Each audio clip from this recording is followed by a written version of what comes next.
பரிசு பார்த்தீங்கன்னாக்கா என்னென்ன தராங்கன்னு நீங்க நினைக்கிறீங்க?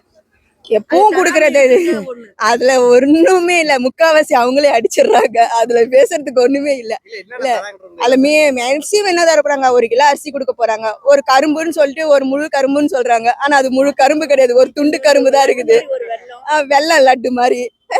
முந்திரி திராட்சைன்றது ஒரு 10 ரூபா 20 ரூபான்னு அவங்க போட்டுறது 50 ரூபா 50 கிராம் 100 கிராம்ன்றாங்க. ஆனா கடைசியில பார்த்தா அது 50 கிராம் 100 கிராம் இல்ல, ஒரு 5 ரூபா பாக்கெட் மாதிரி தான் இருக்கு. பரிசு இப்படி எல்லாம் கொடுத்தா நல்லா இருக்கும்னு நினைச்சா எந்த பரிசு நீங்க எதிர்பார்ப்பீங்க? தரமான பொருள் கொடுத்தாலே பொங்கல் பரிசாவே இருக்கும்.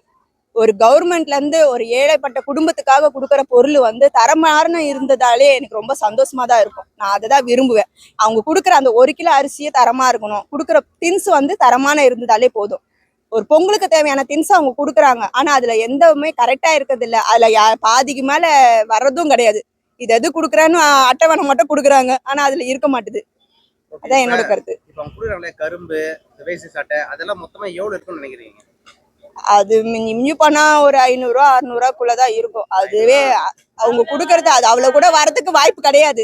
பத்தி ஆக்சுவலா நாங்க ஃபீல் பண்ணவே மாட்டேன். ஏன்னா ஆக்சுவலா என்னோட ஃபேமிலிக்கு நான் அம்மாவுக்கும் சரி எனக்கும் சரி எங்களுக்கு ரேஷன் கார்டு இல்லை. நாங்க நிறைய முறை அப்ளை பண்ணி எங்களுக்கு அது ரேஷன் கார்டு மட்டும் கிடைக்கவே இல்லை. கிடைக்காதனால எங்களுக்கு அது வர்றதும் தெரியாது, வர போறதும் தெரியாது.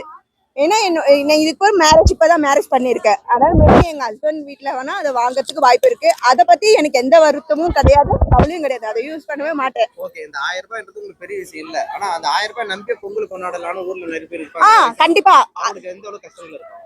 கண்டிப்பா அந்த 1000 ரூபாய் அவரு குடுக்கறதுல வந்து நான் தப்பே சொல்ல மாட்டேன். அதை பத்தி நான் வந்து பெருமைப்படுறேன். ஏன்னா அதை வச்சு நிறைய பேர் வந்து யூஸ்ஃபுல்லான விஷயம் தான். 1000 ரூபாய் கொடுத்தாதான் அதை நீங்க பெருமைப்படுறதுக்கு. அந்த 1000 ரூபாய் கொடுக்கலன்னு சொல்ல வரேன். கொடுக்கலன்னா அது ரொம்ப கஷ்டம் தான்.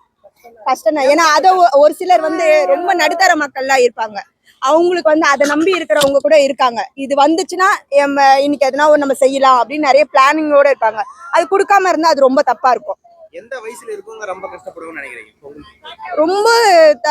ரொம்ப கீழ்த்தரமா இருக்கிற மக்கள், அடித்தடமான இருக்கிற மக்களுக்கு 50 வயசுக்கு மேல இருக்கிறவங்களுக்கு ரொம்ப கஷ்டம். அது இந்த வந்து வயசானவங்க, இந்த அம்மா குழந்தைய வச்சுக்கிட்டு அம்மா மட்டும் இருக்கிறவங்க, சிங்கிள் பேரண்டா இருக்கிறவங்க, வேலைக்கே போகாம வீட்டு ஹவுஸ் ஒய்ஃபா இருக்கிறவங்களுக்கு நிறைய ப்ராப்ளம்ஸ் இருக்கிற. ஏன் காலேஜ் படிக்கிற ஸ்டூடெண்ட்ஸ் கூட இது ஒரு ஹெல்ப்ஃபுல்லா இருக்குமே. ஒரு நிறைய விஷயங்களுக்காக சரி இது வந்தா ஒரு நம்ம படிப்பு செலவுக்கா இருக்கும், ஒரு வட்டி செலவுக்கா இருக்கும் அப்படின்னு நினைக்கிறவங்களும் இருக்கும். ஒன்னும் நியூஸ் அந்த இது பார்க்கல, அதனால எனக்கு அது எவ்வளவு கொடுக்குறாங்க என்ன டீட்டெயில் தெரியாது. ஆனா கொடுக்கறது இந்த வாட்டி ரொம்ப கம்மியா இருக்குன்றது மட்டும் தெரிஞ்சுக்கிட்டேன்.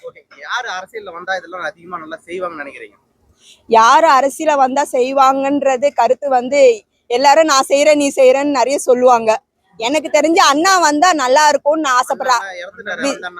இல்ல விஜய் அண்ணாவை தான் சொல்றேன். உண்மையா விஜய் அண்ணா வந்தாருன்னா இனிமே இருக்கிற காலங்கள் இளைஞர்களோட காலத்துக்கு வந்து அவர் வந்தா நல்லா இருக்கும், நிறைய விஷயங்கள் அவர் செய்வாருன்னு நம்புறோம்.